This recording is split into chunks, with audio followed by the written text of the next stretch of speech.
여러분 안녕하십니까? 오늘 수요 잡담 사탄은 누구인가 16번째로 복음서 중에서는 마지막으로 요한복음이 사탄을 어떻게 그리고 있는지, 어떻게 인식하고 있는지, 어떻게 표현하고 있는지에 대해서 말씀드리겠습니다. 자, 요한복음은 사람마다 다 조금씩 다르지만 공통적인 의견은 뭐냐 하면은 공관복음서보다는 늦게 쓰여졌다 라고 생각합니다. 근데 공관복음서의 저술 시기를 마가복음은 한 70년경으로 잡는 것은 대체로 합의가 이루어져 있다고 생각합니다. 그런데 마태와 누가복음이 언제 쓰여졌냐는 한 80년경에 쓰여졌을 거라고 짐작하는 사람이 있고, 한 90년경에 쓰여졌으리라고 짐작하는 사람이 있어요. 그러니까 저는 지금 90년에서 100년 사이에 쓰여졌다고 생각하고 지난번에 말씀을 드렸어요. 그런데 이 요한복음은 그 마태와 누가복음보다 한 10년 정도 늦게 쓰여졌다고 짐작을 합니다.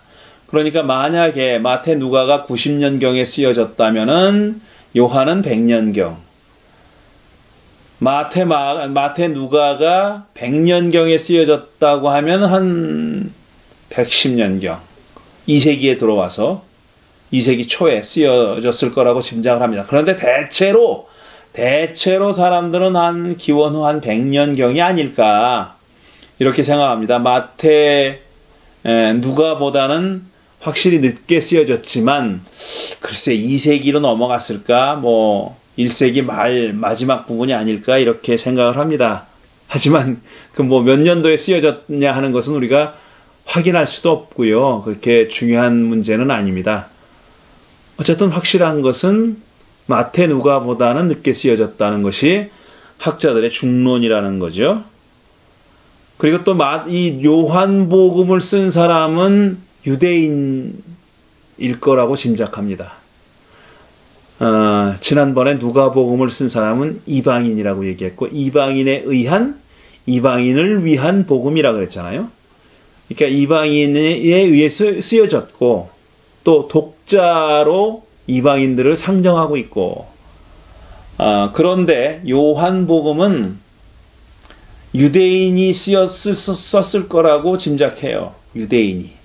그런데 유대인 가운데서도 그리스 사상에 대해서 상당히 견해가 있는 사람이 썼다. 그리스 사상에 상당히 깊이 있는 지식을 가지고 있는 유대인, 그 유대인이 그리스도교인이 돼서 쓴 거다 이렇게 생각합니다. 저는 일부러 개종이라는 말을 쓰지 않았는데요. 왜냐하면 적어도 그 당사자는 자기가 개종했다고 생각하지 않았을 가능성이 높기 때문에 그래요.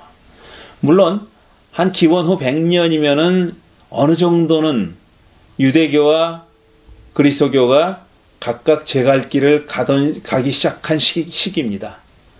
그전에는 유대교의 한 종파로 그리스도교를 생각했었는데, 그리스도인들 자신도 그랬고 또 유대교인들도 그렇게 생각했는데, 그때쯤 돼서는 이미 이건 좀 많이 다르다라고 생각을 하게 됐어요. 그리스도인들도 마찬가지고 유대인들도 마찬가지고. 그 시점에서 유대인이지만 예수를 믿게 된, 예수 교인이 된 그런 그리스 사상에 상당한 식견을 가지고 있는 그런 유대인이 썼을 것이라고 그렇게 짐작을 합니다. 그런데 이 요한복음서에 다른 복음서들과는 달리 두드러지게 나타나는 어떤 그 사건은 뭐냐 하면은 회당에서 쫓겨나는 얘기가 많아요. 회당에서. 그러니까 예수님도 회당에서 쫓겨났다고 전하기도 하고, 예수님 자신이 회당에서 이제 더 이상 회당에 오지 말라고 회당에 금지당했다는 그런 얘기도 나오고, 그러니까 이제 그 다음에는 어떤 개인의 집으로 가거나 아니면 들로 간 겁니다. 처음에는 회당에서 시작을 했는데 회당에서 배척을 당하자 이제 믿는 사람 개인들의 집에 모이기 시작했고, 사람이 많은 경우에는 들판에 모여서 이제 산상수훈이나 들판의 설교나 이런 것이 나오는 겁니다. 그런데 회당에서 쫓겨났다는 얘기가 많이 나오고, 그 다음에 예수님이 제자들더러 그대들도 회당에서 쫓겨날 것입니다 라고 말씀하시는 대목들이 있어요. 그러니까 지금 요한 공동체에서는, 그러니까 요한 복음을 산출한 요한 공동체에서는 회당에서 자신들이 쫓겨났다는 사실이 중요한 일입니다. 중대한 사실이에요. 이건 뭐 어떤 사람이 당신 우리 교회 나오지 마로 라고 얘기한 그런 정도가 아니에요. 회당에서 쫓겨났다는 사실은 뭐냐면은 사실상 유대인으로서의 자격을 지금 의심받고 있는 거예요. 또 유대교인으로서의 신앙적인 어떤 그 신앙에도 의심을 받고 있는 거고요. 신앙이 부정당하는 거고, 그 다음에 더 한 걸음 더 나아가서는 유대인 남자라면은 누구나 다 회당에 나가서 이제 예배도 드리고 공부도 하고 이렇게 할 수 있어야 되는데, 회당에 들어오지 말라고 했다는 것은 유대인으로서의 풀 멤버십을 지금 잃어버렸다는 얘기입니다. 그걸 박탈당했다는 그런 얘기예요. 회당 얘기가 나오는 구절들을 조금 읽어보겠습니다. 9장 22절 보면 그의 부모는 이제 나면서부터 소경된 사람을 고쳐준 얘기의 후속편입니다. 고쳐줬는데 이제 다 유대교인들이 와가지고 너 진짜 소경이냐 뭐 따져 물었다는 거 아니에요. 그런 일들이 있었죠. 근데 그 얘기입니다. 그의 부모는, 그러니까 나면서 소경됐다가 예수님이 고쳐준 바로 그 사람, 그의 부모는 유다인들이 무서워서 이렇게 말하는 것이다. 유다인들은 예수를 그리스도라고 고백하는 사람은 누구나 다 회당에서 쫓아내기로 작정하였던 것이다. 이거 보세요. 이거는 요한이 아주 명시적이고 노골적으로 예수님 시대 얘기가 아니라 사실 우리 시대 얘기란 말입니다 라고 얘기하고 있는 대목이에요. 예수를 그리스도라고 고백하는 사람은 누구나 다. 이건 후대의 얘기죠, 결국은.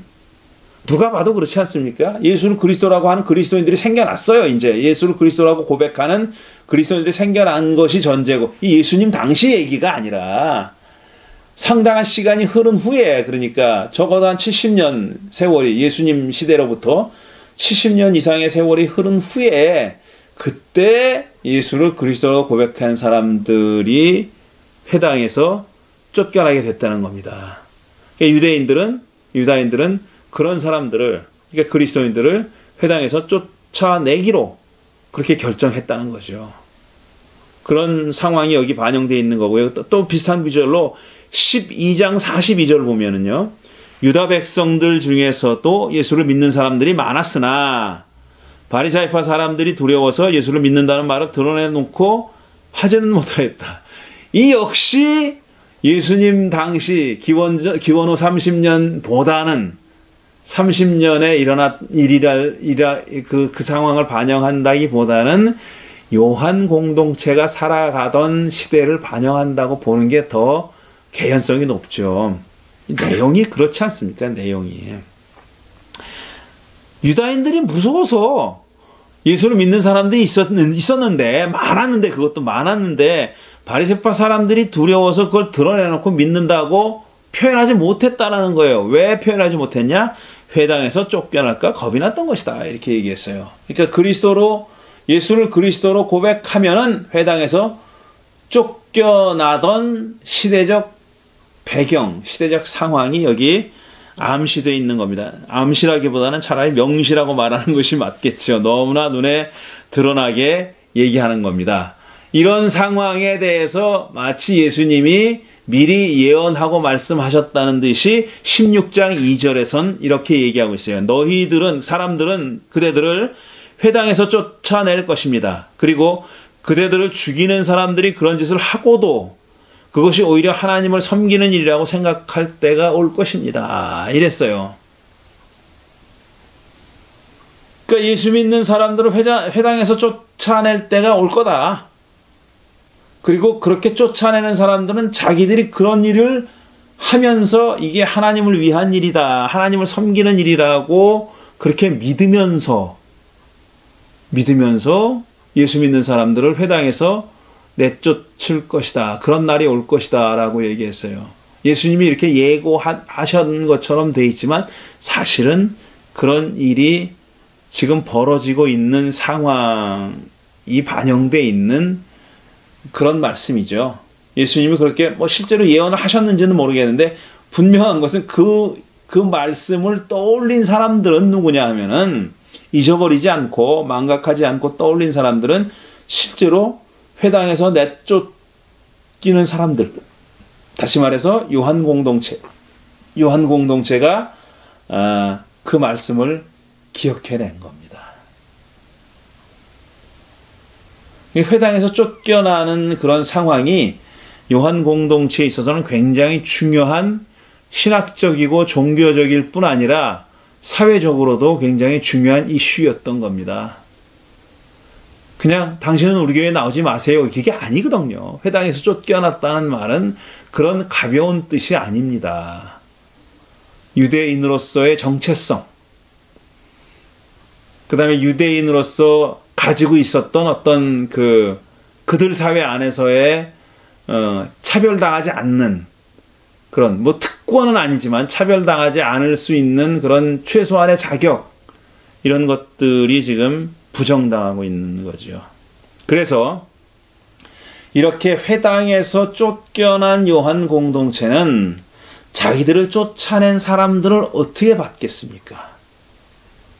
좋게 봤을 리가 없죠. 자기들을 쫓아낸 사람들을 좋게 봤을 리가 없고 그들이 바로 예수의 대적자고 예수를 적대했던 사람들이라고 그 둘을 동일시하는 그런 모양을 보여줍니다.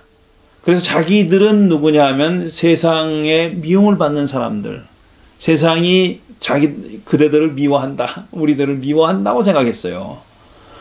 세상은 그대들을 미워하지만 두려워하지 말라 라는 예수의 말씀도 있지 않습니까? 세상에 미움을 받는 사람들이라고 생각했고 자기들을 미워하는 사람들을, 다시 말해서 자기들을 회당에서 쫓아내는 사람들은 누구냐 하면은 바로 그들이 악마의 세력이다, 어둠의 세력이다, 이렇게 말씀하고 있는 겁니다.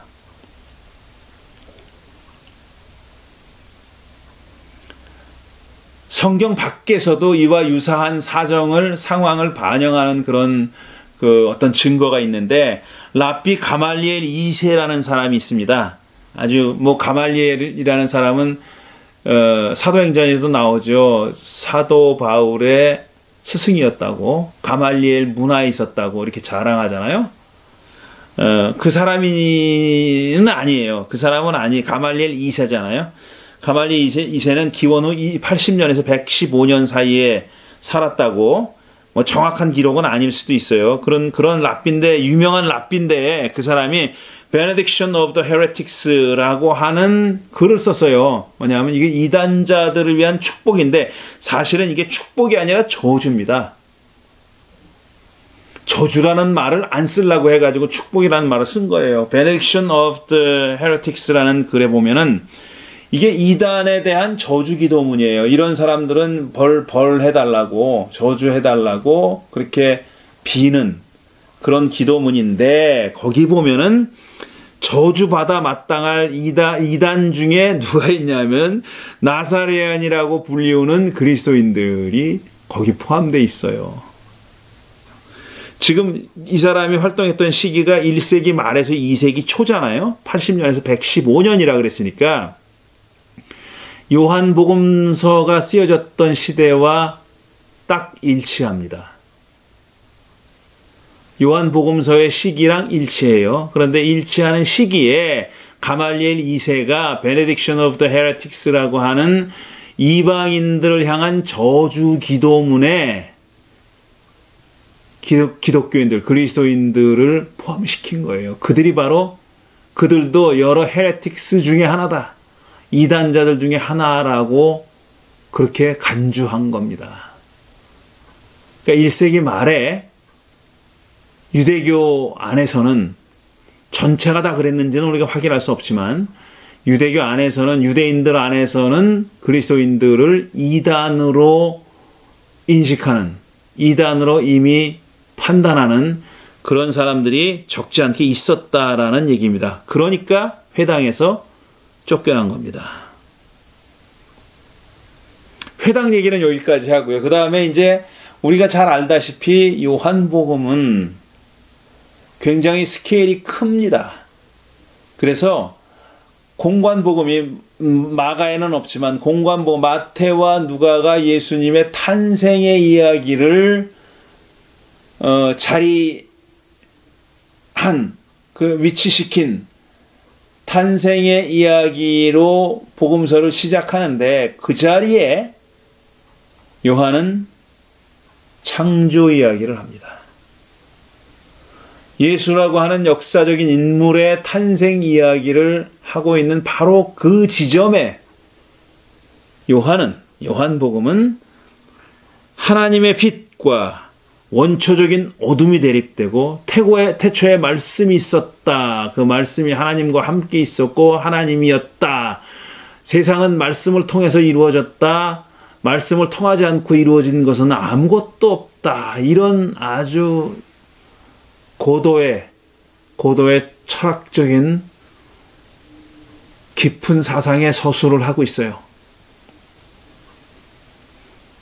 마태와 누가가 처녀 마리아가 어떻게 잉태해서 어떻게 아들을 낳는지 하는 그 내용을 서술하는 그 자리에 요한은 전 우주적인 어떤 시야를 가진 얘기를 지금 펼쳐놓고 있다는 얘기입니다. 그래서 요한은 예수님이 앞으로 하신 행동 그리고 예수님의 이야기를 예수 이야기를 하나님의 빛과 원초적인 어둠의 대립으로 그리고 있습니다. 이 두 세력의 빛과 어둠의 대립으로 그 다음에 잘 조직된 예수의 추종자 집단들, 제자 집단들과 사악한 이 세상, this world, the world, 이 세상과의 대립으로 보는 거예요. 이게 이렇게 스케일을 작은 어떤 그 갈릴리 인근에서 아니면 예루살렘에서 일어난 그런 그 지역적인 사건이 아니라 온 우주적인 사건이다라고 서술하고 있는 거죠. 그리고 하나님의 빛과 어둠의 세력과의 싸움이고 그 다음에 예수의 추종자들과 이 세상 간의 대립이다.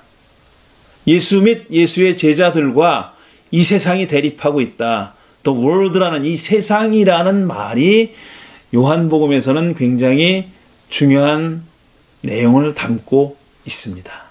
세상이 지칭하는 바가 세상은 일종의 메타포입니다. 현실이기도 하지만 사실상 메타포인 것이 이 세상은 뭐냐 하면은 어둠의 세력이 지배하고 있는 영역이에요. 어둠의 세력이 지배하고 있는 영역입니다. 그런데 그 영역에 빛이 왔다라고 요한복음 서론에서 얘기하고 있죠. 첫 부분에서 1장에서. 이 어둠의 세계에 빛이 비쳤다. 한 줄기 빛이 왔는데 이 세상은 그를 알아보지 못했다. 라고 얘기하잖아요.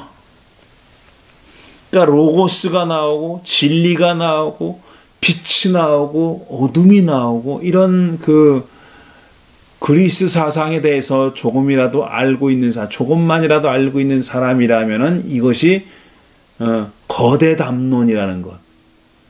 아주 그랜드 내러티브라는 것. 거대 담론, 거대한 얘기를 지금 하고 있다. 전 온 우주적인 코스몰로지컬한 얘기를 하고 있다는 것을 간파할 수 있을 정도로 그렇게 요한은 서론을 서술하고 있는 겁니다. 방금 말씀드렸지만 다시 본문을 정확하게 읽어볼게요. 3장 19절부터 21절을 보면 빛이 세상에 왔지만 사람들은 자기들의 행실이 악하여 빛보다는 어둠을 더 사랑했다. 이것이 벌써 죄인으로 판결받았다는 것을 말해준다. 야, 이건 되게 중요한 단어들이 계속 나옵니다. 과연 악한 일을 일삼는 자는 누구나 자기 죄상이 드러날까봐 빛을 미워하고 멀리한다. 그러나 진리를 따라 사는 사람은 빛이 있는 대로 나아간다. 그리하여 그가 한 일은 모두 하나님의 뜻에 따라 한 일이라는 것이 드러나게 된다. 요한복음 서두입니다. 빛이 세상에 왔으나 세상은, 사람들은 자기들의 행실이 악하기 때문에 빛보다는 어둠을 더 사랑했다. 그건 이미 심판을 받은 것이다. 크리시스. 크리시스가 판결입니다. 히라보로 크리시스, 판결, 재판, 심판을 받았다라는 거죠. 이미 심판을 받았다라는 얘기입니다. 그렇게 아주 큰 이야기로, 거대 담론으로 요한은 예수 이야기를 시작합니다. 그런데 요한도 공관복음서 이런 점에서는 크게 다르진 않은데 이렇게 설명할 수 있어요. 요한은 선과 악의 투쟁에 있어서 사탄을 어떤 형체를 가진 존재로 표현하지 않고 있기 때문에, 그런 식으로 표현하고 있지 않아요. 그렇기 때문에 어떤 학자는 요한에는 사탄이 등장하지 않는다고 말하는 사람도 있어요. 그렇게 주장하는 사람도 있어요. 공관복음서처럼 사탄이 이렇게 활동하는 그런 공간으로 생각하지 않는다. 적어도 사탄이라는 존재가 요한복음에는 없다라고 주장하는 사람도 있지만, 실제로는 요한도 다른 복음서처럼 예수의 삶은 십자가에서 정점에 이른 사탄과의 투쟁으로 보고 있다. 그런데 왜 요한복음에는 사탄이 두드러지게 나타나지 않는 것처럼 보이냐면, 레이먼드 브라운이라고 하는 정말 유명한 신약 성서학자는 이렇게 얘기했어요. 요한은 people, 그러니까 백성들을 사탄의 현현체로 보기 때문에 어떤 구체적인 개인이나 어떤 소규모 집단이 아니라 전체 백성들을 사탄의 조종을 받는 사탄의 화신으로 보기 때문에 없는 것처럼 착각할 수가 있다. 하지만 분명히 존재한다. 라고 레이먼드 브라운은 그렇게 얘기했습니다. 그리고 또 하나 또 흥미로운 점은 뭐냐면, 공관복음서에서는 예수를 악마가, 사탄이 시험을 하잖아요. 돌멩이로 빵을 만들어라. 그 다음에 뛰어내려라. 그 다음에 나한테 절해라. 이렇게 세 가지로 유혹하지 않습니까? 그런데 그 중에 하나가 뭐냐면은, 높은 곳에서 뛰어내리면은 세상이 너를 알아줄 거다. 천사가 받쳐줄 거니까 세상이 당신을 알아줄 거 아니냐. 너를 알아줄 건 아니냐. 이렇게 세상에 자신을 드러내는 것에 관한 얘기예요. 그거는 세상에 자신을 구세주로 드러내는 것에 관한 유혹입니다. 그렇게 드러내라고, 높은 곳에서 뛰어내려가지고 천사가 받아줘서 당신이 하나님이 보낸 자라는 사실을 온 세상이 알게 하라는 거예요. 그게 유혹이에요. 근데 예수님은 그 유혹을 받아들이지 않고 넘어가지 않았습니다. 그런데 요한복음서에서는 잘 읽어보면 똑같은 유혹을 합니다. 세상에 드러내라고, 당신을 드러내려는 유혹. 그러니까 때가 이르지 않았는데 세상에 드러내라고 하는 유혹이 요한복음에도 표현되어 있습니다. 그런데 누가 그렇게 유혹을 하느냐 하면은 사탄이 아니라 놀랍게도 예수의 브라더가, 예수의 형제들이 그렇게 유혹했다고 적고 있어요. 자, 7장 1절부터 5절을 보면 이렇게 돼 있어요. 그 뒤에 예수께서는 유다인들이 자기를 죽이려고 했으므로 유다 지방으로는 다니고 싶지 않아서 갈릴레아 지방을 찾아다니셨다. 그런데 유다인들의 명절인 초막절이 가까워지자 예수의 형제들이 예수께 이곳을 떠나 유다로 가서 당신이 행하시는 그 훌륭한 일들을 제자들에게 보이십시오. 널리 알려지면서 널리 알려지려면 숨어서 일해서는 안 됩니다. 이런 훌륭한 일들을 할 바에는 자신을 세상에 드러내는 것이 좋겠습니다 하고 권하였다. 이렇듯 예수의 형제들조차도 그분을 믿지 않았던 것이다 그랬어요. 이게 언뜻 이해가 안 가지 않습니까? 제가 금방 말씀드렸듯이 사탄이 했던 유혹 가운데 하나, 세상에 당신을 드러내라고 했던 유혹을 예수의 형제들이 하고 있어요. 세상에 드러내야 된다. 숨어서 일하면 안 된다. 널리 알려지려면 숨어서 일해서는 안 된다. 맞는 말 같아요. 꼭 맞는 말, 옳은 말 아닙니까? 세상에 드러내라고. 당신 좋은 일 하는데 왜 그렇게 숨어서 하냐고. 세상이 다 알도록 세상에 내면서 하시라고 그렇게 얘기한 거예요. 예수의 형제들이, 그러니까 동생들이, 예수님이 맏아들이니까 동생들이잖아요. 그런데 요한은 그 뒤에다가 뭐라고 평가를 하냐면 이들의 행위에 대해서 예수를 믿지 않아서 그랬다. 예수를 믿지 않았다 라고 얘기합니다. 어떤 점에서 그랬을까?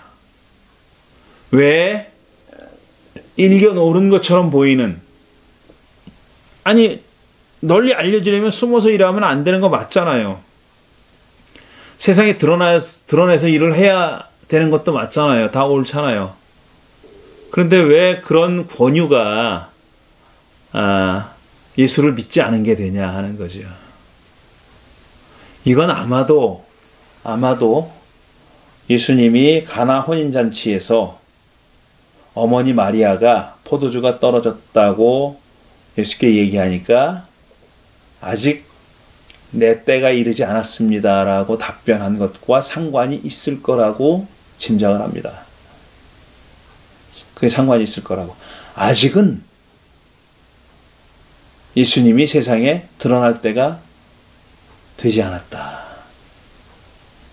라는 것. 근데 그것이 믿음이라고, 그분을 믿지 않았다. 그러니까 믿음이라는 건 뭐냐면 요 구절만 생각하면 예수님이 언제 세상에 드러나셔야 하는지를 아는 일입니다. 언제 예수님이 세상에 드러나야 하는지를 아는 게 믿음이에요. 그걸 모르는 거는 믿음이 아닌 거예요. 믿지 않는 거, 믿음이 아닌 거. 그렇게 추측할 수밖에 없는 것입니다. 자, 그 다음에는 이제 본격적으로 가룟 유다에 대한 얘기가 나오는데요. 예수를 넘겨줄 사람은 가룟 유다죠. 그리고 이 요한복음은 예수를 넘겨줄 가룟 유다가 믿지 않는 사람이고 바로 그가 악마라고 그렇게 암시하고 있습니다. 그렇게 암시하고 있어요.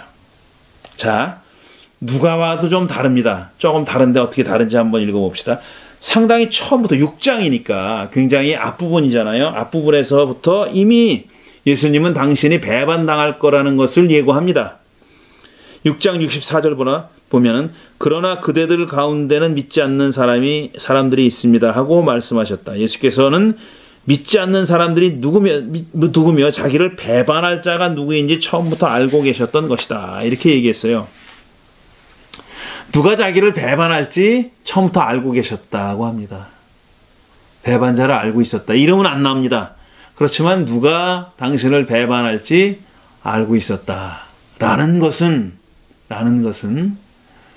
예수님이 사탄의 계략을 이때 이미 알고 계셨다라고 얘기하는 그런 내용이죠. 요한은 그렇게 본 거죠. 그러니까 요한은 사탄이 무슨 일을 하려고 하는 건지 하는 것을 알고 계셨다라는 것을 말하고 있는 겁니다. 그 다음에 또 가룟 유다에 대해서 좀 바로 그 뒤에 6장 70절, 71절에 이렇게 되어 있어요. 그러나 예수께서는 그대들 열둘은 내가 뽑은 사람들이 아닙니까? 그러나 그대들 가운데 하나는 악마입니다. 하고 말씀하셨다. 이것은 가리오 사람 유다의 시몬의 아들 유다를 가리켜 하신 말씀이다. 유다는 비록 12제자 가운데 하나였지만 나중에 예수를 배반할 자였다. 그러니까 예수를 배반할 자 equal 가룟 유다 equal 악마 이렇게 얘기하고 있어요.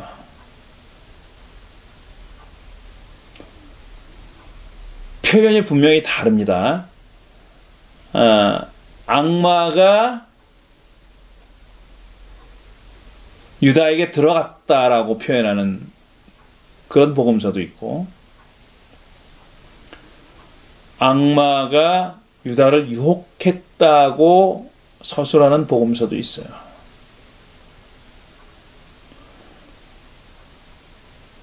이런 표현들은 유다와 악마를 동일시하지는 않습니다.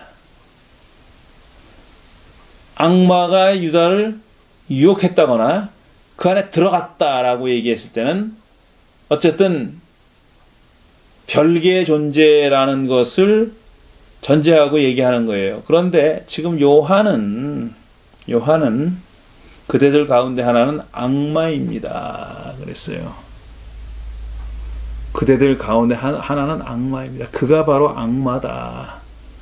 그러니까 아까 말씀드리기를 요한은 악마를 어떤 그 형체를 가지고 있는 존재가 아니라는 점에서는 공관복음서와 비슷하지만 악마를 표현하는 방식에서는 이렇게 좀 차이가 있어요. 이거 말고도 또 있습니다. 조금 있다가 제가 또 금방 읽을 거예요.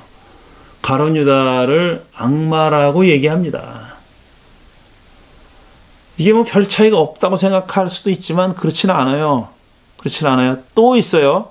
13장 2절과 27절, 30절을 보면은 예수께서 제자들과 함께 저녁을 잡수실 때 악마는 이미 가룟 사람 시몬의 아들 유다의 마음속에 예수를 팔아넘길 생각을 풀어넣었다. 여기서도 이렇게 얘기하고요. 유다가 그 빵을 받아 먹자마자 사탄이 그에게 들어갔다 라고 얘기하고, 그때 예수께서는 유다에게 그대가 할 일을 하시오, 어서 하시오 하고 이르셨다. 유다는 빵을 받은 뒤에 곧 밖으로 나갔다. 때는 밤이었다. 이렇게 요한은 공관복음서가 채택하고 있는 표현도 사용합니다. 생각을 불어넣었다. 악마는 예수를 팔아먹을 생각을 유다에게 불어넣었다. 그렇게도 얘기했고, 그 다음에 그에게 들어갔다. 빵을 받아 먹자마자 사탄이 그에게 들어갔다. 사탄이 그에게 들어갔다라는 표현도 씁니다. 그리고 유다는 빵을 받은 뒤에 곧 밖으로 나갔는데 그때는 밤이었다. 이것도 이제 메타포죠. 말하자면 시간적으로 밤을 표현하는 것이기도 하지만, 그걸 가리키는 것이기도 하지만, 은유적으로 유다는 악마의 품속으로 걸어 들어간 겁니다. 밤이었다. 왜냐? 밤은 악마의 시간이란 말이에요. 어둠, 밤. 이건 악마의 시간이죠. 그렇게 설명하고 있는 겁니다. 14장 30절 보면 그대들과 이야기를 나눌 시간도 얼마 남지 않았습니다. 이 세상의 권력자가 가까이 오고 있습니다. 그가 나를 어떻게 할 수는 없지만 말입니다. 이렇게 설명하고 있어요. 세상의 권력자. 자, 아까 레이먼드 브라운의 말을 제가 인용하면서 요한복음에서 악마는 바로 피플이다. 그 다음에 요한복음 서론에서도 얘기했지만 세상이 빛이 왔으나 빛을 알아보지 못했어요. 왜냐하면 세상이 어둠이기 때문에 그렇습니다. 어둠, 세상, 사람들, people 이거 다 연관되어 있습니다. 요한복음에서는 그게 중요한 키워드들이에요. 아주 평범한 보통 명사지만 그 자체가 굉장히 무거운 뜻을 가지고 있는 말들입니다. 세상이라는 말, the world 혹은 this world라고 하는 이 세상 혹은 세상이라는 말과 단어와 그 다음에 백성들이라고 얘기할 때 백성들과 이런 것들이 이런 것들이 굉장히 중요한 그런 의미를, 무거운 의미를 가지고 있습니다. 야, 그리고 참 요한복음이 전하는 예수님은 이스라엘 백성들에 대해서 굉장히 가혹해요. 유대인들에 대해서 굉장히 가혹한데 그 가혹한 표현을 가장 적나라하게 표현하신 대목이 요한복음 8장입니다. 8장 구절들은 우리가 좀 읽어봐야 되겠어요. 8장 39절부터 47절까지 좀 긴데요. 이 대목은 좀 읽어봐야 되겠어요. 좀 길지만 읽어봅니다. 그들은 그러니까 유대인들이에요.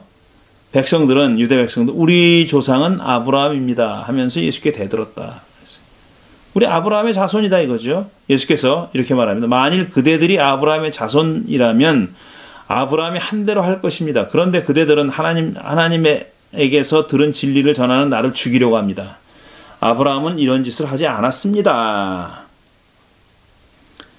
그대들은 지금 아브라함이 자기들의 아버지라고 주장을 하고 있는 거, 자기 조상이라고, 아브라함이 자기들의 아버지라고 주장하고 있는데 아브라함은 그런 짓을 하지 않았다라고 얘기하는 거예요. 아브라함은 그런 짓을 하지 않았다. 그 다음에 또 읽어볼게요. 그러니 그대들은 그대들의 아비가 한 대로 하고 있는 것입니다. 자, 아브라함은 그런 짓을 하지 않았어요. 근데 이 사람들은 어떤 짓을 하고 있어요. 근데 이 사람들은 그대들의 아비들이 한 짓을 반복하고 있는 거예요. 그 아비는 누구냐? 아브라함이 아니라는 거죠. 아브라함이 아니면 누구냐 말이에요. 아브라함이 아니면 누구냐라는 것을 지금 요한복음 8장에서 예수님이 하고 있는 겁니다. 그런 질문이 나오게 되는 거죠. 그러니까 그 말씀을 듣자 우리는 사생아가 아닙니다. 이렇게 얘기해요. 지금 자기는 아브라함의 자손이 아니라고 얘기하니까 예수가 그렇게 주장하니까 우리 사생아 아니라고, 우리 아버지는 오직 하나님 한 분뿐이십니다 라고 말했다는 겁니다. 그러자 예수께서도 이렇게 얘기하십니다. 내가 하나님에게서 나와 여기 와 있으니 만일 하나님께서 그대들의 아버지시라면 그대들은 나를 사랑했을 것입니다. 나는 내 마음대로 온 것이 아니고 하나님께서 보내셔서 왔습니다. 자, 너희들이 우리 아버지는 하나님 한 분뿐이라면 니네들이 하나님의 자식들이라는 얘기 아니냐. 하나님의 자식들인데 니네들이 하나님의 자식일 수가 없는 게 내가 하나님에게서 나와서 여기 와 있는데 너희들이 만약 하나님의 자식들이라면 나를 이렇게 대할 수는 없다는 거죠. 나를 사랑했을 것이다. 그러니까 너희들은 하나님의 자녀가 아니다라는 얘기를 하는 거예요. 너희들은 하나님의 자녀가 아니랍니다. 그렇게 얘기하는 거예요. 그러고 나서 그대들은 왜 내 말을 알아듣지 못합니까? 알아듣지 못하긴 생겼죠, 사실. 이게 쉬운 말은 아니죠. 내 말을 새겨 들을 줄 몰라서 그런 것이 아닙니까? 그대들은 악마의 자식들입니다. 이겁니다. 예수님이 지금 하려고 하는 얘기는. 아브라함이 니들 조상이라고 웃기지 마. 니들 조상 아니야. 너희들이 아버지 한 분, 하나님밖에는 아버지는 하나님 한 분밖에 없다고? 웃기지 마. 그러면은 하나님에게서 온 나를 이렇게 대할 수는 없어. 너희들은 누군지 알아? 너희들은 악마의 자식들이야. 라고 얘기하는 거예요. 그대들은 악마의 자식들입니다.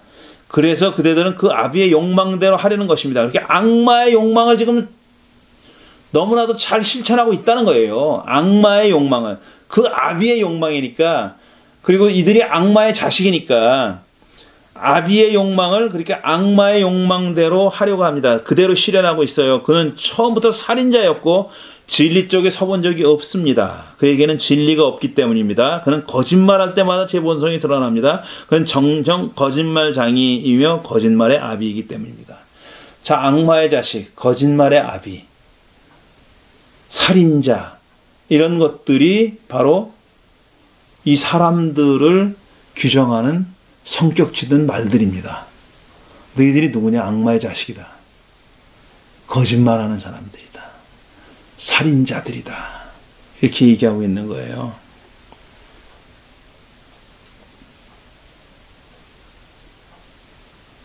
근데 예수님이 말한 그들이 누구냐 하면은 인종적인 어떤 유대인들만을 가리키고 있는 게 아니라 the world, people, 사람들 혹은 이 세상을 가리키는 겁니다. 이 세상이 바로 어둠의 힘이 지배하는 forces of evil, forces of darkness, force of darkness. 그러니까 어둠의 세력, 어둠의 힘, 이 악의 힘이 지배하는 그런 영역입니다. 이 세상은. 따라서 이 세상은 심판을 받아야 돼요. 세상이 심판을 이미 받았다라고 그렇게 얘기하고 있는 겁니다. 그래서 12장 31절 보면은 이 세상이 심판을 받을 때입니다. 이렇게 얘기했는데 이 요한복음의 독특한 점인데 요거는 꼭 얘기하고 넘어가야 되겠어요. 마태, 마가, 누가복음에는 이제 마가복음 경우에는 절반이 순환설화입니다. 패션 내러티브예요. 순환에 관한 얘기가 절반을 차지하고 있어요. 그러니까 사실상 마가복음 어떤 사람은 마가복음 앞부분은 순환설화의 프렐류드다, 전주곡이다 이렇게 말하는 사람도 있습니다. 메인은 뭐냐면은 메인 ธีム은 순환이고 그 앞에 예수님이 무슨 말씀을 하셨고 무슨 귀신을 쫓아내고 이건 다 일종의 전주곡 같은 거다. 프렐류드다. 전주다. 이렇게 얘기하는 사람도 있습니다. 그 정도로 순환의 이야기가 굉장히 중요한 자리를 차지하고 있는 거예요. 그러니까 복음서가 말하려고 하는 것은 예수님의 순환과 죽음과 부활이다. 이거죠. 그런 뜻인데 요한은 공관복음서와 다른 어떤 특징을 가지고 있냐면은 예수님의 순환은 곧 세상에 대한 심판이다. 이런 신학을 가지고 있어요. 예수님의 그런 패션 내러티브는 예수님의 순환사는 순환 이야기는 곧 세상이 심판받는 이야기다 이거예요. 그 귀절을 지금 12장 31절이 대표적으로 말하고 있습니다. 그 얘기를 뭐라고 써있냐면 지금은 이 세상이 심판을 받을 때입니다. 지금 예수님이 순환을 받을 시점에 와 있어요. 예수님이 순환이 코앞에 다가왔어요. 예수님의 순환이 코앞에 다가왔는데 그 시기를 예수님은 뭐라고 얘기하자면 이 세상이 심판을 받을 때래요. 이제는 이 세상의 통치자가 쫓겨나게 되었습니다. 내가 이 세상을 떠나 높이 들리게 될 때에는 십자가에 달리게 될 때는 모든 사람을 이끌어 나에게 나오게 할 것입니다. 라고 말씀하셨다. 그러니까 예수님의 십자가 사건이 곧 세상에 대한 심판이다. 그리고 이 세상의 통치자가 그 사건을 계기로 이제는 추방당하고 쫓겨난다. 그들의 시대는 이제 끝장났다라고 말씀하고 있는 거예요. 그러니까 예수님이 순환을 당하지만 궁극적으로 그때 순환을 당하는 자들은 누구냐면 세상의 통치자라는 겁니다. 근데 이 세상의 통치자는 자기들의 시간이 끝났다는 것도 모르고 지금 예수를 죽이려고 시도하고 있는 거죠. 악마는 가룟 유다의 마음에 들어가서 아니면 가룟 유다가 되어서 예수를 팔아넘기고 결국 십자가에 달아서 매달아 죽이려고 시도하고 있는 겁니다. 그런데 그 사건을 예수님은 뒤집어서 바로 그런 세력에 대한 심판이 이루어지고 있는 그런 때라고 말씀드리고 있는 거죠. 그런데 참 제가 한 두 구절 정도로 더 읽겠는데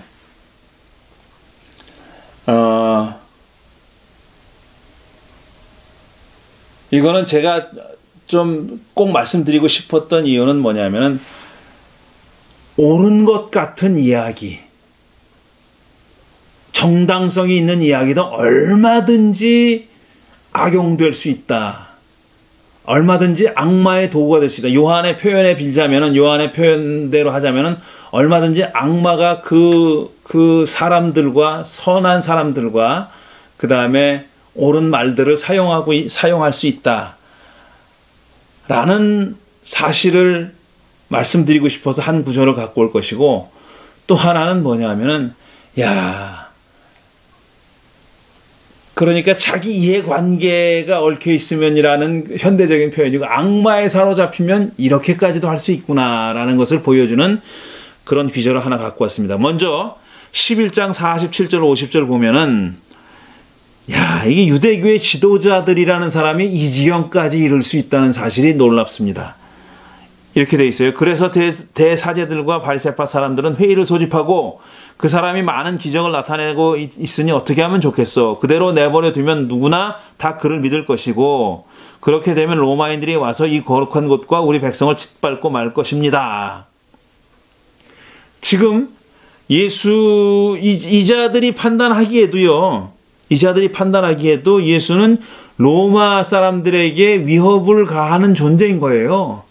그래서 예수님을 그냥 놔두면은 로마가 들어와 가지고 이 거룩한 곳을, 예루살렘을, 성전을, 그리고 자기 백성들을, 자기들을 짓밟을 것이라고 얘기하고 있는 거예요.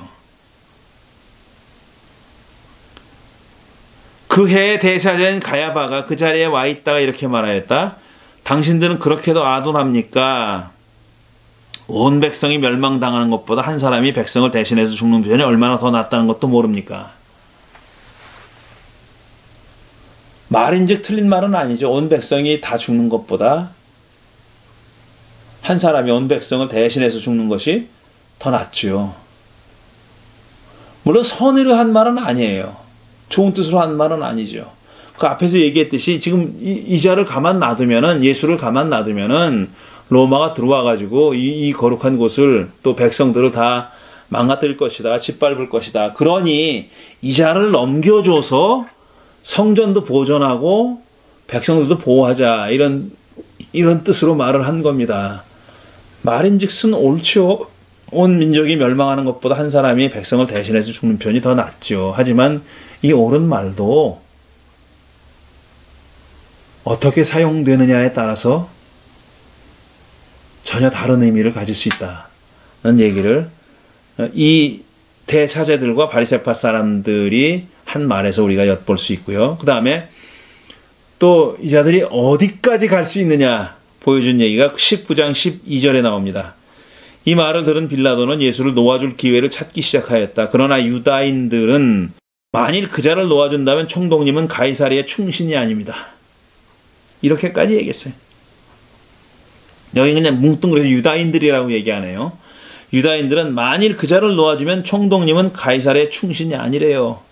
누구든지 자기를 왕이라고 하는 자는 가이사랴의 적이 아닙니까? 라고 큰 소리로 외쳤다.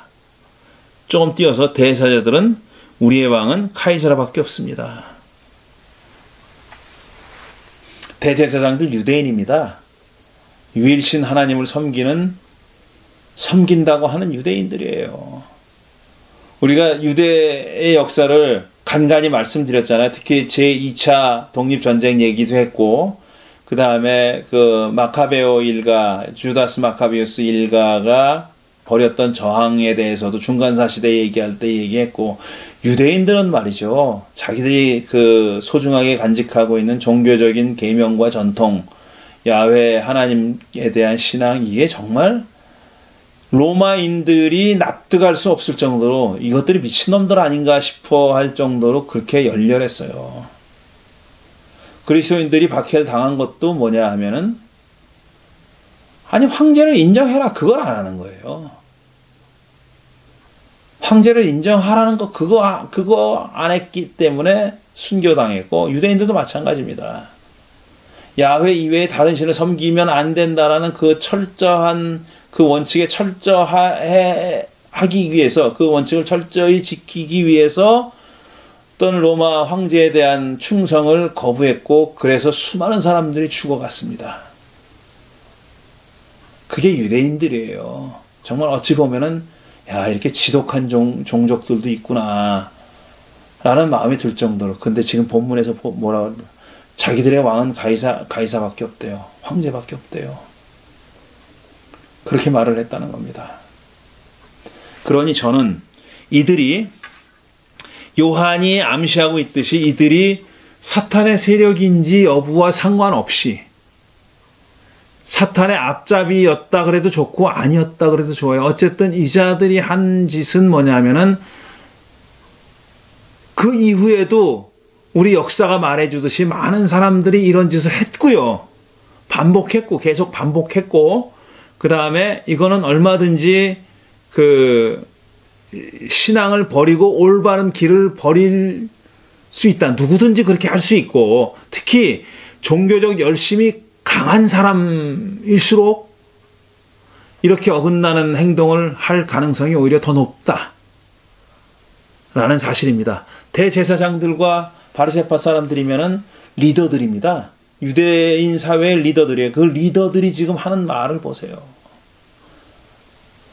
우리의 황제는 가이사밖에 없다 그러질 않나? 가이사의 충신이 아니라 그러질 않나? 한 사람이 죽는 것이 모든 백성을 대신해서 죽는 것이 낫다 그러질 않나? 어쨌든 이런 내용들이 요한복음에 적혀 있는 거예요. 그러니까 요한복음도 역시 예수님이 이 역사적 예수로서의 지상에서 사는 동안에 그를 대적했던 집단들과 투쟁을 하고 싸우고 저항을 하고 하셨는데 요한도 마찬가지로 그 배후에는 더 큰 어둠의 세력이 도사리고 있는 그런 거고, 사실 요한복음의 특징은 그 빛이 예수가 이 세상에 옴으로써 그들은 이미 심판을 받았다고 선언하는 겁니다. 그리고 그를 믿는 사람들은 심판에 이르지 않는다라고 선언했다는 아주 독특한 그런 구원론과 종말론을 요한복음은 전하고 있습니다. 자, 오늘 여기까지 하고요. 그 다음 주에 한두 주 정도는 지금 한 얘기들을 좀 종합해가지고 신약성서 그 이후의 시대까지 조금 살펴봐야 이 사탄에 대한 얘기를 어느 정도 정리할 수 있습니다. 그렇게 얘기를 이어가도록 하겠습니다. 오늘은 여기까지 합니다. 감사합니다.